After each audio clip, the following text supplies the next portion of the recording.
अगर आपको एक दिन का पीएम बनाया जाए तो आप सबसे पहले कौन सा काम करना चाहेंगे? मैं गरीबी को ख़त्म करना चाहूँगी क्योंकि यहाँ पे इंडिया में सबसे ज़्यादा गरीबी ही है। हाँ, योगी सरकार के राज में उत्तर प्रदेश बहुत बदला है। रात को लड़कियाँ जो बाहर नहीं निकल पाती थी, अब उनकी सुरक्षा बहुत हो गई है, आतंकवाद भी बहुत कम हो गया है और शिक्षा नीति भी बहुत ज़्यादा सुधारी गई है।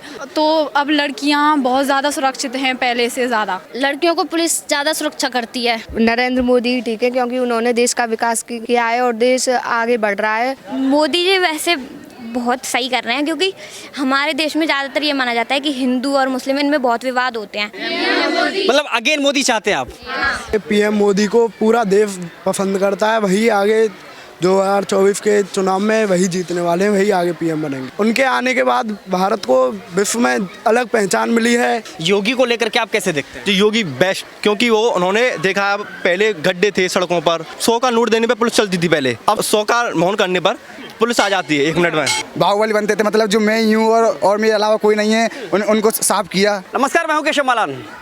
युवाओं के भविष्य को बेहतर बनाने की बात और खास तौर पर बात करें नेताओं की, दावे करते हैं उसी पर राजनीति खेली जाती है, यहाँ तक कि राजनीतिक रोटियां भी सेकी जाती है, चाहे उसको धर्म में क्यों ना बांटना पड़े। भले ही इस विद्यालय के अंदर हिंदू या मुस्लिम धर्म में अंतर न किया जाता हो, लेकिन युवाओं को किस नेता पर भरोसा है कि मेरा भविष्य किसके हाथ में बेहतर है और किसके हाथ में सुरक्षित है, क्योंकि देश का भविष्य बेहतर होगा तो शायद मेरा भविष्य बेहतर होगा। आज इसी मुद्दे पर बातचीत करने के लिए हम पहुंचे हैं मथुरा जिले के नौझील क्षेत्र के एक सरस्वती विद्या मंदिर में। मेरे बीच में छात्र छात्राएं हैं, मौजूद हैं और अलग अलग क्लासों से आने वाले बच्चे हैं, लेकिन जान लेना चाहिए इनसे, भले ही कोई सर्वे ये कहता हो कि विश्व के अंदर सबसे ज़्यादा लोकप्रिय नेता हैं तो वो देश के प्रधानमंत्री नरेंद्र मोदी हैं, लेकिन इनके मन में कौन है, इनके दिल में कौन है और इनको अपना बेहतर भविष्य किस में दिखाई देता है। बातचीत करते हैं। क्या नाम है आपका? पुरुषोत्तम पाठक।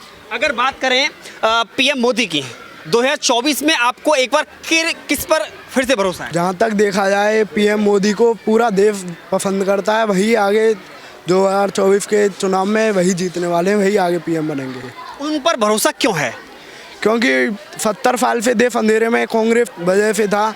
अगर देश को अब तरक्की मिली है तो नरेंद्र मोदी की वजह से। देश अगर पहले क्या था, 2014 से पहले कोई इंडिया को जानता नहीं था, उनके आने के बाद भारत को विश्व में अलग पहचान मिली है। गरीब कम हुए हैं देश में, देश का आयात निर्यात सब चीज़ बढ़ा है। और अगर बात करें, आपको राहुल गांधी पर भरोसा नहीं है क्योंकि युवा हैं? जी नहीं, क्योंकि उन्होंने देखा है कि आरएसएस के कच्छ में आग लगा दी थी। उन्होंने लगाई कि वो आरएसएस से मतलब नफरत करते हैं या भी जो क्यों कहते हैं आरएसएस संग है जो वो भाजपा का है, क्योंकि उनको भरोसा नहीं है। क्यों उन्होंने पहले भी अब चुनाव डाल देते थे वैसे ही, और बेरोजगारी बहुत थी, अब बेरोजगारी बहुत कम है फिलहाल में, इसलिए राहुल गांधी के ऊपर नहीं है। नरेंद्र मोदी जो अभी अच्छा काम कर रहे हैं वो अपना, और वो सही है मेरे ख्याल से। अगर बात करें इसी में योगी की, क्योंकि उत्तर प्रदेश से आप आते हैं, योगी को लेकर के आप कैसे देखते हैं? जी योगी बेस्ट, क्योंकि वो उन्होंने देखा पहले गड्ढे थे सड़कों पर और राजनीति मतलब इतनी दलाली चलती थी, और वो जो नेता पर 100 का नोट देने पे पुलिस चलती थी पहले, अब 100 का मतलब फ़ोन करने पर पुलिस आ जाती है 1 मिनट में। चौराहों पर, हमारे यहाँ पर भी चौराहों पर कैमरा लगे हुए सभी जगह। पहले कुछ नहीं पता था, पुलिस कोई केस हो गया तो हो गया, नहीं तो ठीक है, ये करते थे वैसे ही। और क्या बदलाव हुआ है उत्तर प्रदेश के अंदर? उत्तर प्रदेश के अंदर रोशनी है, और देखा जाए तो आपने देखा होगा कि हर जगह मतलब उत्तर प्रदेश सबसे मतलब बढ़िया हो गया है। ठीक है, क्या नाम है आपका? हिमांशु अग्रवाल। क्या लगता है कि अगर योगी और मोदी जब दोनों नाम आते हैं दिमाग में क्या आता है? हमारे इस देश को अच्छी तरह से बढ़िया चला रहे हैं वो, और इसको हमें सबसे ऊपर पहला नाम आएगा भारत का योगी आदित्यनाथ के बारे में। उन्होंने तो ऐसे ऐसे काम किए हैं, बहुत बढ़िया काम किए। जो सरकारी ज़मीन है वो सभी को सल्टा दिया, और जो ज़्यादा दबंग बनते थे और जो कहते मैं ही हूँ और बाहुबली बनते थे, मतलब जो मैं ही हूँ और मेरे अलावा कोई नहीं है, उनको साफ किया। दिन दहाड़े एनकाउंटर करवाए, बहुत गुंडे थे जिनके एनकाउंटर करवाए। बुलडोजर पसंद आया उनको? हाँ, बहुत पसंद आया। अभी कुछ दिन बाद हमारे नौजिल में बुलडोजर चलने वाला है भोला मार्केट पर, इसके लिए चर्चा चल रही है बहुत।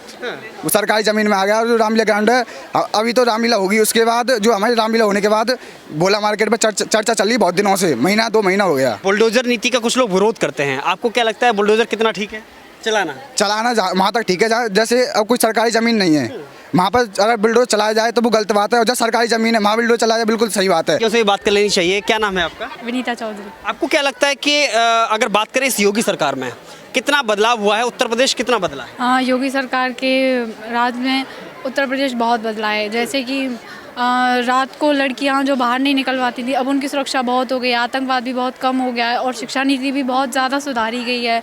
योगी जी पूरा प्रयास कर रहे हैं कि लड़कियों को बेहतर से बेहतर किया जाए, उनके लिए उन्हें बहुत आगे तक भेजा जाए। सड़कें हैं वो भी बहुत ज़्यादा अच्छी हो गई हैं अब तो।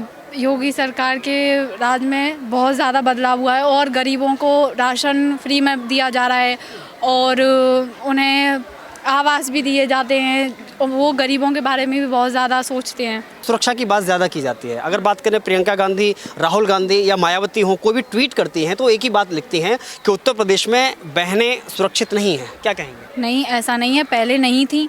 अब लड़कियां रात को बेफिक्र होकर निकल सकती हैं और पहले कभी भी रेप हो जाते थे लड़कियों के तो उस पर कभी भी उसे जैसे पकड़ लिया फिर उसकी बेल कर दी जाती थी, बट अब ऐसा नहीं है बिल्कुल भी। अभी कुछ दिन पहले ही एक प्रियंका थी, उसका रेप हुआ था तो उसको जिसने रेप किया था उसको फांसी दी गई और तो अब लड़कियां बहुत ज़्यादा सुरक्षित हैं, पहले से ज़्यादा सुरक्षित हैं। मोदी जी का नाम तो सुना है, कैसे हैं? कैसे सी उनका नाम नरेंद्र मोदी है, वो बहुत ही ज़्यादा फेमस है इधर और उन्होंने बहुत ही काम किया है गरीबों को, मतलब राशन बांटना फ्री में और गरीबों के लिए खाना बांटना और गरीब जो ये सड़क पे बैठे रहते हैं उनके लिए बहुत सारी मदद किया है और ये सड़क भी बनवाई है, उन्होंने बहुत कुछ किया है। लेकिन अभी मोदी की बात करें, आप चाहते हैं कि फिर से प्रधानमंत्री बने देश के? क्योंकि मोदी एक गरीबों की बहुत सहायता कर रहे हैं। पिछले जो प्रधानमंत्री थे उन्होंने इतनी सहायता नहीं की थी। अपने आसपास का ऐसा कोई उदाहरण याद है आपको जिसमें आपको लगा हो कि वाकई में सरकार ने इसकी मदद की है? ऐसा कोई आसपास का उदाहरण? हाँ, गरीबों में राशन बंट रहा है, जो खाने के लिए वो थे, मतलब वो कोरोना आया था तो गरीबों के लिए राशन और घर घर खाना भिजवाया था और खातों में 0 बैलेंस खातों में पैसा भी आया था।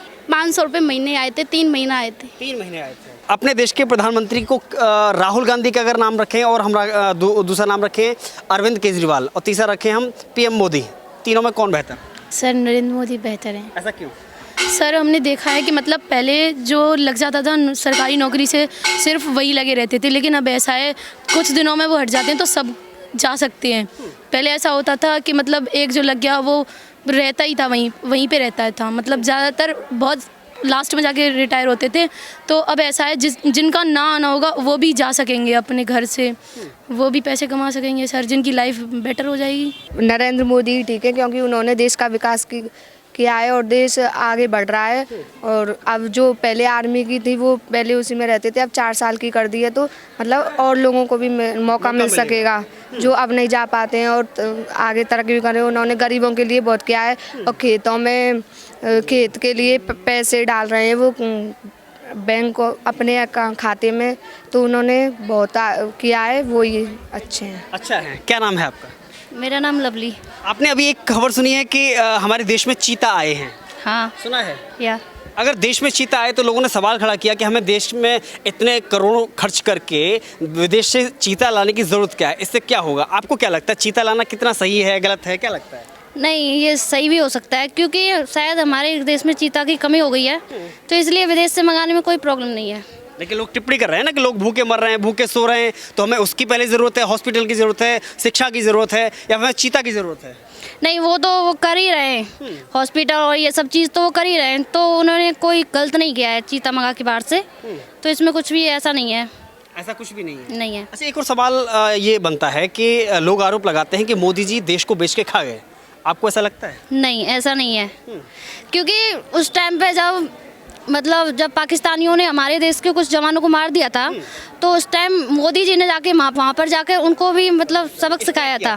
हाँ, तो शायद ऐसे और कोई होता, मतलब और कोई शासन होता उस टाइम पर तो ऐसा नहीं करता, वो शायद घर में ही बैठ जाता, मतलब वो अपने ऐसे ही सोच रहा था कोई नहीं, ऐसा तो होता ही रहता है, लेकिन मोदी जी ने उसके लिए वो लिया, तो इसलिए मोदी जी ऐसा कुछ नहीं कर रहे हैं। अच्छा, ऐसे 3 काम मुझे बताइए जो आपको लगता है कि वाकई में जो दिल को छूते हों कि मोदी जी ने ऐसा काम करके एकदम दिल बाग बाग कर दिया है। लड़कियां पहले घर से बाहर शायद नहीं जाती थी, इतनी कम निकलती थी, लेकिन अब ऐसा नहीं है। यूपी सरकार के अंडर ऐसा कुछ भी नहीं है क्योंकि उस टाइम अब यहाँ पर लड़कियों को पुलिस ज़्यादा सुरक्षा करती है। अगर दो मैं बात पूछूं आपसे, एक तो राम मंदिर का फैसला आता है, एक उधर जम्मू कश्मीर से अनुच्छेद 370 हटाया जाता है, दोनों का आपको पता है? तो ये आपको लगता है कि बड़े फैसले थे और कोई सरकार लेने में सक्षम नहीं हो पाती? हाँ, ये बहुत बड़े फैसले थे, क्योंकि वहाँ पर ऐसा था ना कि वहाँ पे हिंदू नहीं रह सकते थे शायद, तो अब वहाँ रह सकते हैं। बहुत से लोग चाहते थे वहाँ रहें, लेकिन वो जो धारा थी उसके अंदर नहीं रह सकते थे, उनको वहाँ से भगा दिया जाता था, लेकिन अब वो वहाँ रह सकते हैं। और अब या क्या नाम है आपका? ख्याति पाठक। क्या लगता है कि आरोप लगता है कि ये सरकार ने केवल अब हिंदू मुस्लिम किया है और मंदिर मस्जिद की राजनीति की है, आपको क्या लगता है? मोदी जी वैसे बहुत सही कर रहे हैं, क्योंकि हमारे देश में ज़्यादातर ये माना जाता है कि हिंदू और मुस्लिम इनमें बहुत विवाद होते हैं। पहले भी ऐसे धरने पे लोग बैठे थे कि और नमाज के लिए बैठ जाते थे, तो उनका कहना भी ठीक है। ये भेदभाव नहीं करना चाहिए कि ये हिंदू है, ये मुस्लिम है। क्या नाम है आपका? पिंकी अग्रवाल। अगर आपको मोदी से मुलाकात का मौका मिलता है तो आप उनसे क्या कहना चाहेंगे? उनको धन्यवाद कहना चाहूँगी, क्योंकि उन्होंने लड़कियों के लिए बहुत कुछ किया है, उन्होंने लड़कियों को बहुत आगे तक बढ़ाया है। आज लड़कियां पायलट और एयरफोर्स सब में जा रही हैं, उनको बहुत बहुत धन्यवाद बोलना चाहूँगी। अच्छा, एक ऐसा मुझे काम बताइए कि अगर आपको एक दिन का पीएम बनाया जाए तो आप सबसे पहले कौन सा काम करना चाहेंगे? मैं गरीबी को ख़त्म करना चाहूँगी, क्योंकि यहाँ पे इंडिया में सबसे ज़्यादा गरीबी ही है। लोग यहाँ पे बेरोज़गार हैं, ज़्यादातर बेरोज़गार हैं, जो कि हम उन्हें रोज़गार दे सकते हैं। उन्हें हम रोज़गार देंगे और गरीबी ख़त्म करेंगे। ठीक है, अभी मैं केवल आखिरी सवाल सबसे पूछूंगा कॉमन रूप से, केवल नाम के साथ में आपको जवाब देना है। मैं 3 नाम बताऊंगा, राहुल गांधी, अरविंद केजरीवाल और पीएम मोदी। तीनों में से आप पीएम के रूप में इस बार किसको चुनना चाहेंगे? एक बार मोदी। फिर से मतलब अगेन मोदी चाहते हैं आप? तो देखिए, ये है सर्वेक्षण हम नहीं कह सकते, लेकिन हम ग्राउंड रिपोर्ट आपको ज़रूर बता सकते हैं कि रियलिटी क्या है। क्योंकि भले ही युवाओं के बेहतर भविष्य को बनाने के नाम पर कोई पैदल यात्रा करता हो, मार्च करता हो, धरना देता हो और कोई भारत जोड़ो यात्रा करता हो, लेकिन इनकी यात्रा क्या है? इन्होंने ठान लिया है कि 2024 में फिर से हमें पीएम मोदी चाहिए, क्योंकि उन्होंने बेहतर किया है, माहौल बेहतर किया है और सबसे बड़ी बात, पाकिस्तान जैसे देश को मुंहतोड़ जवाब देने का काम किया है।